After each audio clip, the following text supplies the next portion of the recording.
Buenas tardes. Sí. Bueno, buenas tardes a todos, los que estáis aquí y los que estáis conectados desde casa. Lo primero que todo, presentarnos. A mi derecha tengo al doctor Pedis, yo soy el doctor Bataller, somos miembros de la Junta Directiva de este Colegio de Médicos de Alicante, que es vuestro colegio, y hacemos de anfitriones en esta reunión sobre una asamblea del Estatuto Marco del Borrador que se va a presentar, informativa. Primero que nada, excusar la presencia del presidente de la Junta, que por motivos de agenda ha tenido que estar en Madrid y no ha podido acercarse. Y transmitiros que este es vuestro espacio de todos los colegiales, de todos los médicos, y esto se trata de defender a los médicos y transmitiros el apoyo y a las reivindicaciones justas que tenemos de la Junta Directiva y de todos sus miembros.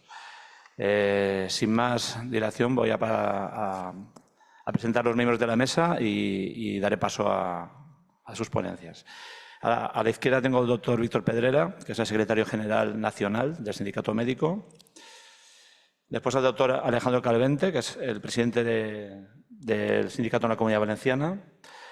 La doctora Jimeno, que es la vicesecretaria del Sindicato en la Comunidad Valenciana.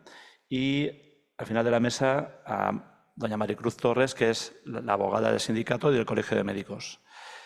Simplemente ceder la palabra a los que tienen que hablar y a los que saben de qué va esto, y en este caso al secretario nacional, el doctor Víctor Pedrera. Muchas gracias, José Luis. Soy secretario nacional de la CEMS y también secretario del CEMS Comunidad Valenciana, por lo tanto, aquí en la reunión, como es en el ámbito de la Comunidad Valenciana, pues me refiero a los compañeros o me dirijo fundamentalmente a los compañeros de nuestra comunidad. Bueno, agradecer al colegio y a su presidente que no ha podido asistir, la facilitación continua que está haciendo al sindicato médico para poder transmitir al resto de compañeros todo lo que se está aconteciendo con el afer del Estatuto Marco. Ya sabéis que es un tema que llevamos entre manos no hace 2 o 3 meses, que fue cuando empezamos con las movilizaciones, sino que llevamos 2 años divagando y discutiendo con el Ministerio y luchando por un estatuto que el Gobierno tiene previsto modificar. Sabéis que la norma del Estatuto Marco, que es la que regula las condiciones laborales de todos los trabajadores de la sanidad pública, es del año 2003, es una norma que ya ha quedado obsoleta, una norma que los dirigentes de la Unión Europea exigen que se renueve y que se adapte a las condiciones laborales propias del siglo XXI, condiciones laborales que en absoluto esta norma cumple en su versión del año 2003 y que, por desgracia, en el primer borrador que se nos facilitó por parte del Ministerio, no solamente seguía sin cumplirlas, sino que incluso las empeoraba. Bueno, hemos abierto un periodo de negociación.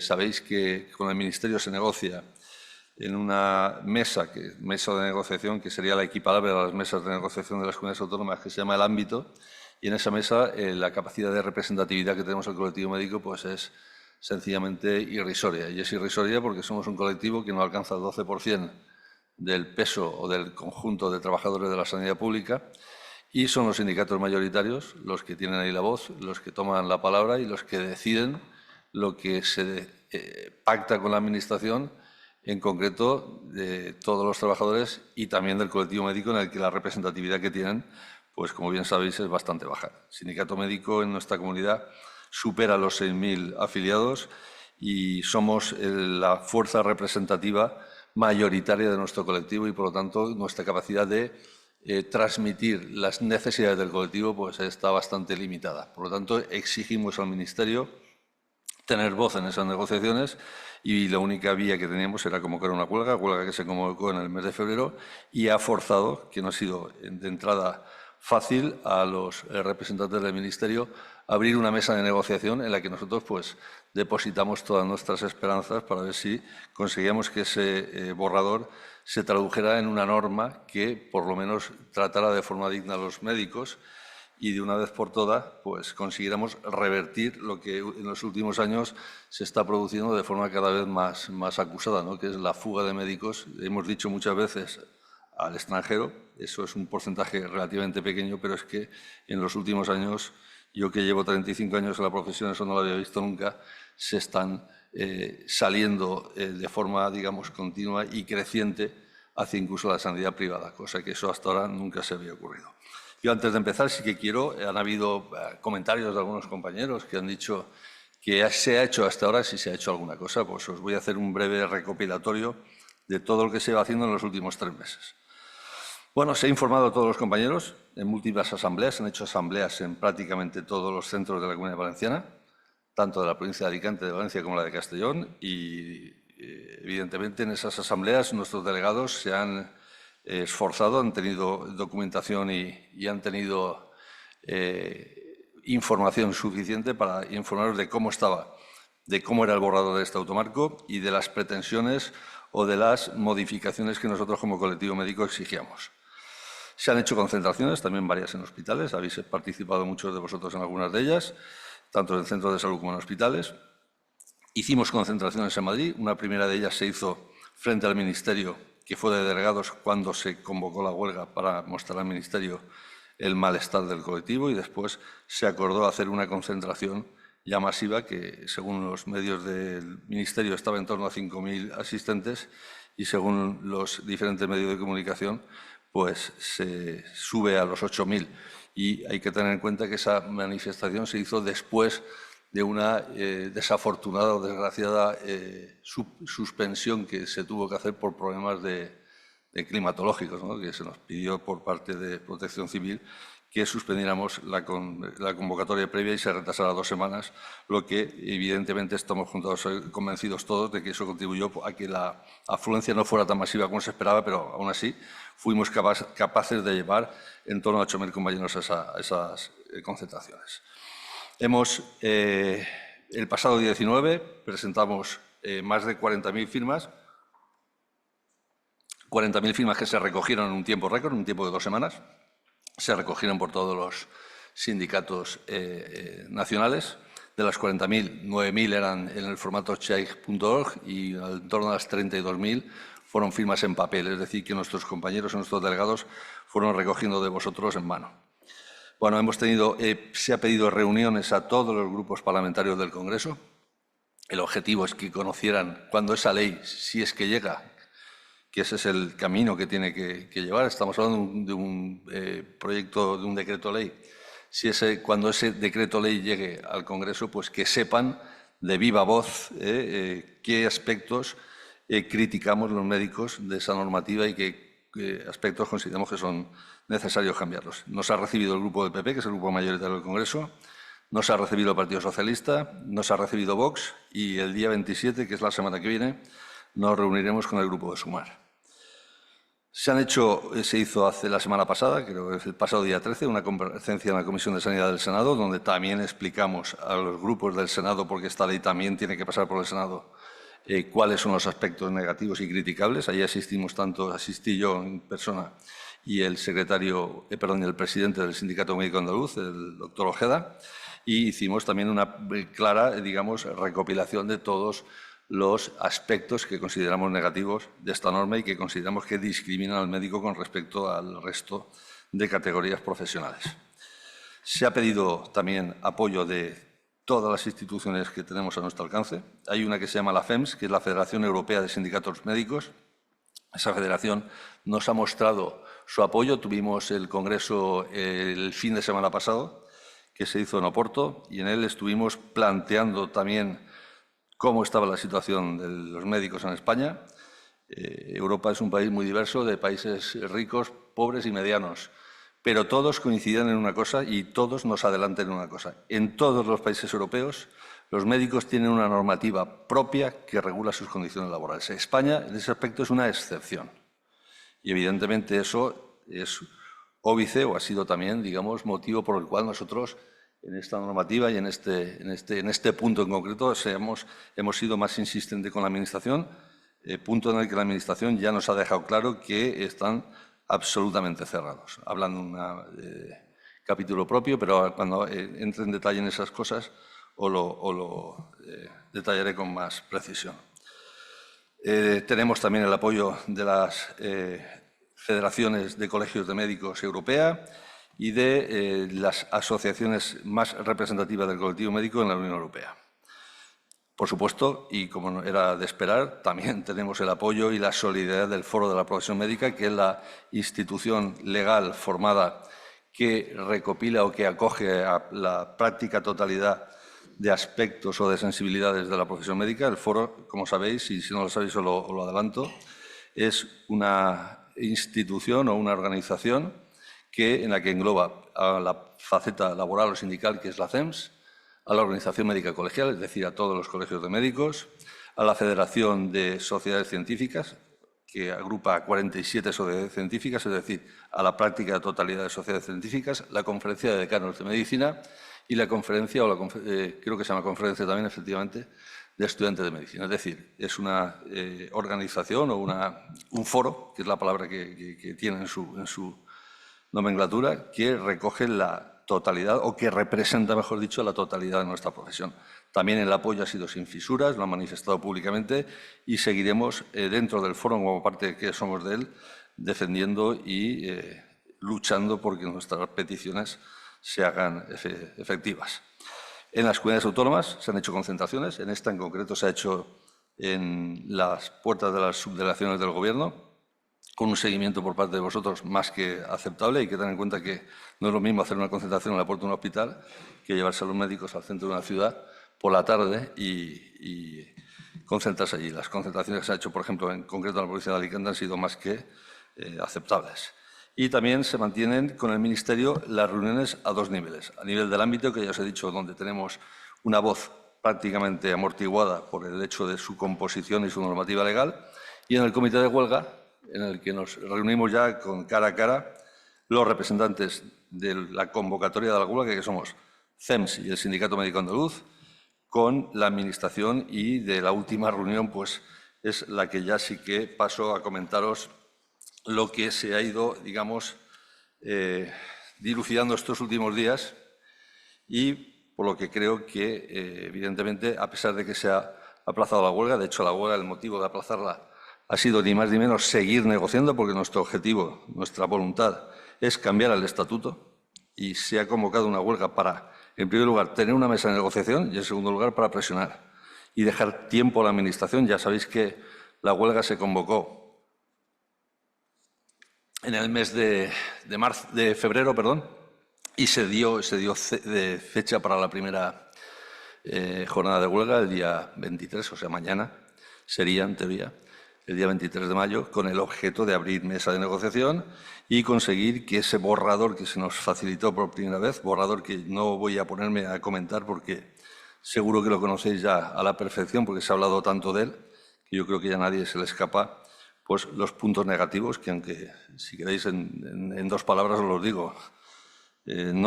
Sigue sin tener un ámbito de negociación propio. Teníamos un sistema de clasificación de grupos profesionales que nos equiparaba a médicos y enfermeros, por poner un ejemplo. Teníamos un sistema de incompatibilidades que nos marginaba con respecto a otras profesiones y que nos coartaba el derecho al libre ejercicio. Y teníamos un problema muy grave con el tema de la jornada laboral, donde las condiciones laborales de los médicos pues, estaban totalmente discriminadas con respecto al resto de trabajadores. Esos son 4 puntos, por ejemplo. Hay muchos más matices, pero eso ya los hemos debatido y los estamos debatiendo en las mesas en las que hemos trabajado. Bueno, tuvimos, ya digo, que ya han sido 3 reuniones. En la reunión en la última, que fue el lunes pasado, se nos prometió que se nos iba a dar ya por escrito todo aquello que ya llevamos hablando con el Ministerio desde hace un par de reuniones, y se nos dio ayer por la tarde. Nosotros nos comprometimos, así recibíamos esa información, a analizarla y dar la respuesta debida pues, a lo que se nos ofertaba en esa mesa. Bueno, eso, ya os digo, se nos dio ayer a las 8 de la tarde y de ayer a hoy pues todavía están nuestros servicios jurídicos analizando el contenido, la letra pequeña y la letra muy pequeña, los puntos y las comas, que ya sabéis que en las normas es necesario que eso se vea de forma detallada, que eso lo vean profesionales expertos en la materia. Por eso está aquí con nosotros hoy la abogada del Sindicato Médico y del Colegio, Maricruz Torres, y ya les digo que se está analizando, pero a grosso modo, y ya en la lectura rápida que hicimos ayer, nos comprometimos a esperar y dar una respuesta. Se nos ha dado cita el día 2, el día 2 es la semana que viene, perdón, el lunes de la semana siguiente, y motivo por el cual nosotros aplazamos las movilizaciones con el deseo y con la, digamos, esperanza de no tener que acabar convocando una huelga. Pero ya os adelanto que el día 13 del mes de junio, que tenemos convocada o aplazada la huelga, esa huelga, si esto no cambia radicalmente, y tenemos muy pocas esperanzas de que cambie, va a tener que ir adelante, y lo que sí que os pedimos es que la movilización sea lo más alta que podamos conseguir entre nuestros compañeros, porque aquí se está jugando una norma que ya sabéis que este tipo de normas tienen una vida media de 20-25 años, y los médicos que empezáis a trabajar ahora vais a vivir toda vuestra vida laboral con una norma laboral que, ya os adelanto, va a ser más que perjudicial comparativamente para el médico, por mucho de que digan que esa norma se ha mejorado. Evidentemente el borrador tiene mejorías. El borrador no, los cambios que se han hecho por presión del sindicato tienen mejorías con respecto al borrador primero, pero son, yo me atrevería a decir la palabra, aunque no me gusta decirla, pero que son, creo que, mejorías puramente de maquillaje. Maquillaje, porque la esencia fundamental del borrador no modifica mucho. Nos han adelantado solamente los temas referentes a jornada laboral y clasificación de grupos profesionales. Con respecto a clasificación de grupos profesionales, no se nos garantiza la unificación en un solo grupo, es decir, sí que se mantiene, tal y como se comprometieron, la clasificación en grupos según la clasificación MECU, que es una clasificación europea que divide las categorías profesionales según la formación en créditos universitarios. Sabéis que nosotros somos graduados con 360 créditos y otros graduados universitarios pues tienen 300 o 240 créditos. Bueno, la clasificación MECU y la que propone el Ministerio, cierto es que reconoce 8 grupos profesionales, 7, porque se empieza a contar por el grupo 2 y se termina en el grupo 8, donde a los médicos se nos considera en el grupo 8 porque somos graduados con 360 créditos, y además se reconoce la formación especializada obligatoria para el acceso a la plaza. Todo es lo que se ha hablado hoy de tesis y demás, evidentemente eso no se computa y no se contabiliza porque no son requisitos necesarios para desempeñar la plaza. Un traumatólogo no tiene que ser doctor en medicina, tiene que ser especialista en traumatología. Por lo tanto, sus 360 créditos más los 4 años, porque se contabiliza que tienen que tenerse en el grupo 8 en el que tenemos médicos, 360 créditos más una formación especializada de 4 más años. Todos los médicos tenemos, prácticamente todos ya, formaciones especializadas de 4 más años. Bueno, luego estaría el grupo 7, donde hay una discrepancia nuestra porque equipara a los graduados que tienen 360 créditos con graduados que tienen 240 créditos, pero formación especializada de 2 años. Por ejemplo, un enfermero que tenga el título de enfermería de familia y comunitaria estaría en el mismo grupo que un médico inspector, que no tiene que tener especialización o en su plaza el requisito de la especialidad no se exige. Luego estaría el grupo 6, donde estarían los de 240 créditos sin especialización, y de ahí para abajo prácticamente queda exactamente como estaba. Nosotros, esto en principio discrepamos porque queremos, o sea, exigíamos a la Administración que los 360 créditos fueran independientes y quien tuviera esa formación por grado tuviera un grupo independiente, es decir, el grupo 7 de ellos queríamos que se dividieran en 2 grupos y pedíamos que no se hiciera luego la trampa que se nos ofrecía en el primer borrador, que luego a la hora de transponer o trasladar los grupos, las categorías profesionales a los grupos de la función pública, se nos englobara a todos en el grupo A1. O sea, lo que ofrecía el primer borrador era que todos los graduados universitarios forman parte del grupo 1 y, en definitiva, pues quedamos el que tenía una formación de 360 créditos y sus 4 o 5 años de especialidad en el mismo grupo que aquel que tenía una formación de 4 años ramplones de grado, de 240 créditos sin más de grado. Eso no lo pone en el anexo, pero no tenemos ninguna garantía de que eso no vaya a ser así. Es más, se nos ha dicho que toda esa reclasificación no va a llevar el correspondiente aporte económico. Por lo tanto, es como si te ponen una medalla, te dan una palmada y te dicen que enhorabuena por tus créditos, pero te quedas como estabas. En cuanto a la petición de una norma propia, el Ministerio nos ha dicho que en absoluto van a aceptar esa petición del sindicato. A lo sumo se comprometen a que haya un capítulo propio. Nosotros dijimos, bueno, pues nos da igual que sea una norma propia y que esa norma propia nos compense con un capítulo propio, pero siempre y cuando ese capítulo propio lo negociemos los médicos. Porque el hecho de pedir una norma propia no tiene otro objetivo que sea el colectivo médico el que negocie sus condiciones laborales directamente con la Administración y que haya una transposición a las comunidades autónomas. ¿Eso qué quiere decir? Los que sois compañeros que estáis en el sindicato y hayáis ido a mesas sectoriales, sabéis el peso que tiene el colectivo médico, peso que desde el COVID ha menguado porque han crecido todas las categorías profesionales en número de plazas por encima de la nuestra y cada vez nuestro porcentaje en la sanidad pública pues es más pequeño y se discute todo en el batiburrillo de las mesas en las que están representados los sindicatos fundamentalmente mayoritarios, que son los que engloban a todas las profesiones y son los que están tomando decisiones por nosotros. Bueno, no tenemos una... Sí que nos dicen que vamos a tener un capítulo propio, pero eso lo único que puede significar es que todo lo que tenga que ver con las guardias y la jornada laboral lo acumulen en un capítulito aparte dentro de una norma que va a tener una, digamos, negociación y una interlocución con la Administración y sus representantes idéntica a la que tenga el ámbito. Eso no nos sirve. No nos sirve en absoluto y nos coarta, yo os digo, el derecho del médico a negociar directamente con la Administración sus condiciones laborales. Con el tema de las incompatibilidades, ahí hemos conseguido algo, eso es cierto. A los MIR parece ser, y eso no lo tenemos todavía por escrito, pero entiendo que lo han dicho de forma tan clara que no se ven atrás. Aquellos compañeros que acaban en el MIR y tengan contratos durante los 5 primeros años, parece ser que no van a cometer la tropelía de exigirles que tengan contratos en exclusividad durante 5 años, porque ya les hemos dicho, digo, estáis invitando a los médicos que acaban su formación MIR a que se vayan del sistema público. En definitiva, parece ser que eso entendemos que sí que lo van a corregir, pero son intransigentes con los mandos intermedios. Me refiero a jefes de sección y jefes de servicio, por poner un ejemplo ya más detallado. Ahí sí que hay un componente ideológico por parte del Ministerio que hace que esa petición por parte nuestra sea, desde el punto de vista de su valoración, totalmente que no piensan contemplarla.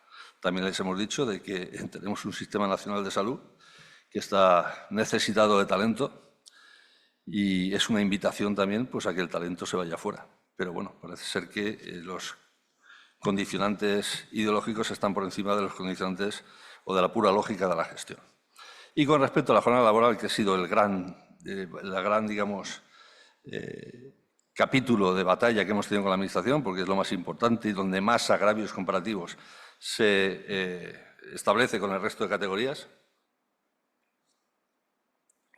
Bueno, esto estamos analizándolo, por digo, recibimos el informe anoche y nuestros equipos jurídicos, aquí está Maricruz que ya lo tiene, y entiendo que pues, ha hecho una primera lectura, pero estas cosas hay que hacerle unas cuantas lecturas para poder afinar y tener claro en qué, voy a decir una palabra que no es políticamente correcta, en qué no la quieren colar, ¿no? Pero bueno, evidentemente, a grosso modo, sí que os puedo adelantar ciertas cosas o ciertos cambios que ofrece esta propuesta que nos han hecho, que nos hacen plantear que, evidentemente, si no hay un cambio, vamos, de un 80% de lo que nos han propuesto, el entrar en conflicto va a ser inevitable. Yo os digo, por un lado, hablamos, ¿os acordáis de las 48 horas en cómputo cuatrimestral, patatín, patatán, patablán? Bueno, pues eso nos han hecho el favor de rebajarlo a 45. Nos han quitado 3 horas. 3 horas, pero con la posibilidad de luego subírtelas por otro lado porque exigen o tienen, digamos, el placet de poder incluso hasta imponerte 5 guardias al mes. Claro, si te ponen 5 guardias al mes, evidentemente las 45 horas que dicen no te salen por ningún lado. En definitiva, eso nos ha parecido hasta incluso un insulto, ¿no? Las guardias localizadas siguen siendo el gran desconocido de la Administración. Es un saco que utiliza la Administración para con plantillas irrisorias, dar servicio 24 horas al día, los 30 días del mes y los 7 días de la semana, y siguen, ya digo, siguen en el limbo y siguen utilizándolo perdón, como comodín para lo que os he comentado, mantener con plantillas irrisorias servicio que se está haciendo de la prueba. Nosotros aquí en la Comunidad Valenciana estamos mal, pero si levantamos la vista y nos vemos cómo están por ahí, se nos caen los palos del sombrajo, porque hay compañeros, por ejemplo, y siempre he puesto el ejemplo de Ceuta y Melilla, pero no porque les tenga especial amor, sino porque es el que más me pone los pelos de punta, ¿no? Allí están en algunos servicios 2 y 3 profesionales dando con guardias localizadas asistencia a las 24 horas del día, los 30 días del mes. Y os adelanto y os garantizo que la guardia localizada de un radiólogo de hospital pues no se está en su casa y lo llaman de cuando en cuando, sino que está todo el día pues, sentado encima de la mesa de TAC. Perdón. Bueno, y cuando introducen a priori el concepto de carga laboral excesiva, esto nos parecía que era una buena noticia. Es decir, cuando uno tenga una carga laboral excesiva van a entrar aquí los digamos, servicios de prevención y salud laboral. Pero esto no deja de ser un brindis al sol, ya que además la propia Administración, para que la propia Administración considere que se dispare el detonante de carga laboral excesiva, se tiene que pasar de las 5 guardias al mes. O sea que una guardia a la semana, todas las semanas, y una de las semanas del mes con 2 guardias. Si no te pasas de eso, pues evidentemente no se dispara el detonante de carga laboral excesiva. Pero bueno, en fin, yo en esto no quiero interceder más. Bueno, no puedo dar más datos de lo que se está discutiendo, pero a grosso modo ya os digo que en lo que es jornada laboral los cambios son puramente de maquillaje. El médico sigue estando discriminado con respecto al resto de profesionales que trabajan en la sanidad pública. Y nosotros estamos hablando de una negociación. Esto sigue abierto. Tenemos una próxima reunión el día 2.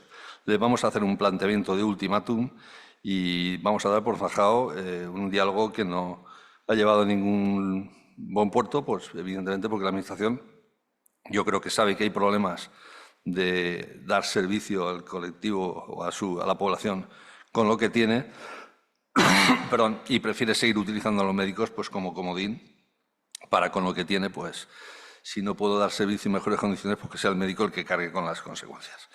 Bueno, quiero que tengáis en cuenta que esto, como quien dice, está empezando. Esto no es una batalla que lleva 2 meses en marcha. Ya os adelanto que llevaba 2 años negociándose en el ámbito, aunque de forma silente y que no habíamos tenido todavía, porque eso no había transferido, no había, digamos, dado el acelerón que estaba dando el Ministerio para sacarlo adelante. Pero esto no acaba aquí. Esto es un proyecto de ley. Los proyectos de ley suelen tener una vida media de 25, 30, 40 años en algunos casos. Y yo creo que es importante que demos el do de pecho porque va a condicionar no solamente nuestras condiciones laborales, sino va a condicionar, yo creo que el devenir de nuestro sistema sanitario público. Porque si los médicos estamos como estamos y las nuevas generaciones que tienen una, digamos, vivencia o forma de ver las cosas que no es la nuestra, los que somos llamados mayores, evidentemente si la Administración no cae del burro y no sabe que al médico se le tiene que tratar exactamente igual que los demás y se tienen que mejorar las condiciones laborales, nuestro sistema sanitario va a tener un serio problema. Nosotros, yo digo, el aplazamiento lo decimos con toda la buena intención, estamos negociando. Negociar quiere decir dar oportunidad al contrario, en este caso sería la Administración, a que te haga una contraoferta. Y el objetivo de cualquier movilización no es movilizarse por movilizarse.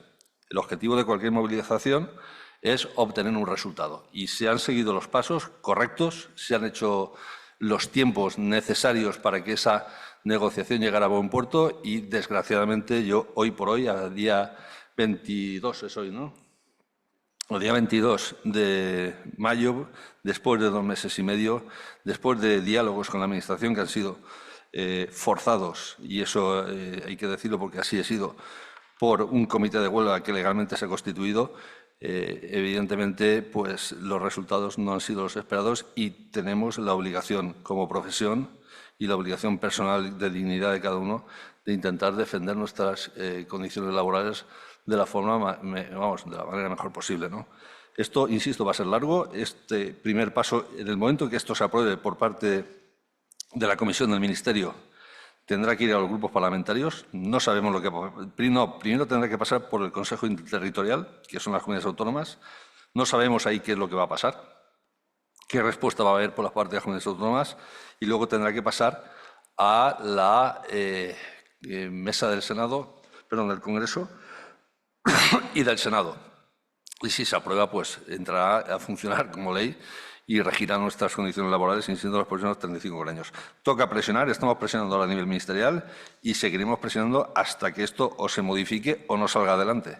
El hecho de que no salga adelante tampoco es una solución que nos venga muy bien, porque la norma actual, el Estatuto de 2003, en absoluto es aceptable, y hoy por hoy la Administración, creo que hay que hacer, tanto la Administración como la sociedad, reflexionar que las condiciones laborales de los médicos van íntimamente ligadas al devenir de la sanidad pública española, y si en España hay un problema de médicos, ese problema, por ejemplo, otros países que tienen muchos menos médicos formándose en las universidades no lo tienen, como pueden ser Dinamarca, Suecia, como puede ser Holanda, que con mucho menos médicos sus sistemas sanitarios están perfectamente dotados y funcionan con una garantía de permanencia en el tiempo mucho mejor que los nuestros. Yo simplemente, si queréis, abrimos, y lo más correcto, lo más interesante es las preguntas que tengáis y que nosotros os podamos contestar, pues